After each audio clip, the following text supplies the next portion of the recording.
We are heading right now to a little 7-acre treeless island called Eastern Egg Rock. Look on the water, look on the rocks, then look in the air. It's amazing to see the excitement that comes out on the sighting of that first puffin. Oh, puffin across the bow, flying to the right, low over the water, 1 o'clock, flying away to They us. represent life, they represent the mysteries of the ocean and of migration, and the good folks on these boat trips have a sense of true wonder.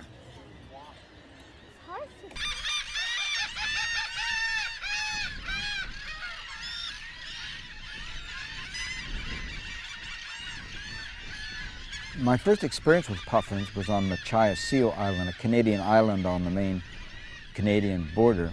I loved watching birds and went out there to see the birds, but I had no idea the impact of that visit later. These little birds can tell us a great deal about the ocean. Diving in the ocean at 200 feet deep, flying through the air at 50 miles an hour. So they're really a messenger about life at sea. The puffin hunters of over 100 years ago, they went out to capture food for the table. Good people, but with a very different mission. That reduced their population down to just one pair. Commercial fishing producing lots of fish waste was just all good news for gulls. They precluded puffins from nesting on most islands just by their sheer numbers.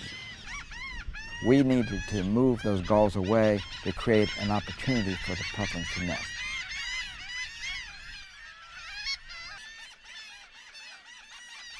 When we started Project Puffin, no one had previously started a seabird colony of any kind. We knew that young puffins typically come back and breed at the colony where they hatched, and they head off to sea by themselves without the parent. We had to invent many new methods along the way, and those methods relate to the biology of the bird. Those two characteristics of the puffin's biology led us to the idea of translocating young puffins from Newfoundland to Maine, hand-rearing these in artificial burrows and letting them head off to sea by themselves. Later, we used decoys to help to encourage the puffins to recolonize the islands, and mirrors to help encourage them to stay and find each other at the nesting islands. These methods were never used before. It's been a method that has proved useful for helping at least 42 species of seabirds around the world. Puffins share their nesting islands with black guillemots, with razorbills, with Arctic terns, common terns, roseate terns, leech storm petrels, and they all interact in ways that minimize competition. For example, puffins nest deep under boulders. Razorbills also nest under boulders, but under shallower cracks and crevices, and guillemots nest very near the surface. So in these ways, they don't compete for nesting habitat.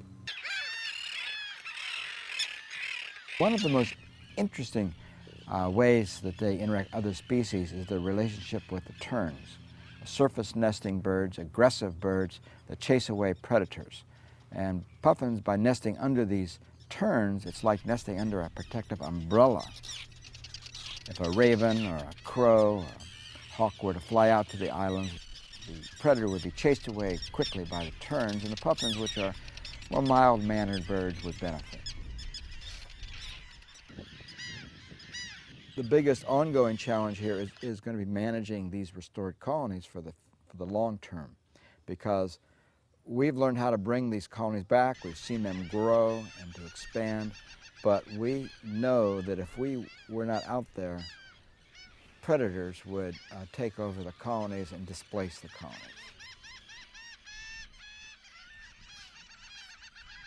By banding the puffins as chicks, we have been able to follow puffins from only a few days of age to some of them as old as 34.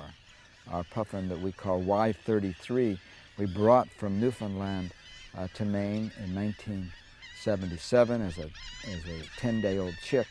We raised it in a about 100 others of its age on eastern egg rock, and the bird has bred there now almost every year since about 1981.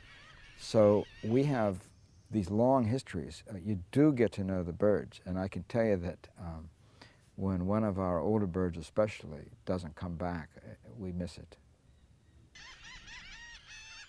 Here in the Gulf of Maine, it's sort of a microcosm of the bigger problems. There are many places in the Puffins Range right now where climate change has warmed the waters. The fish that the puffins have typically fed on are moving too far from the nesting islands, and the puffins can't bring enough food back to feed their chicks.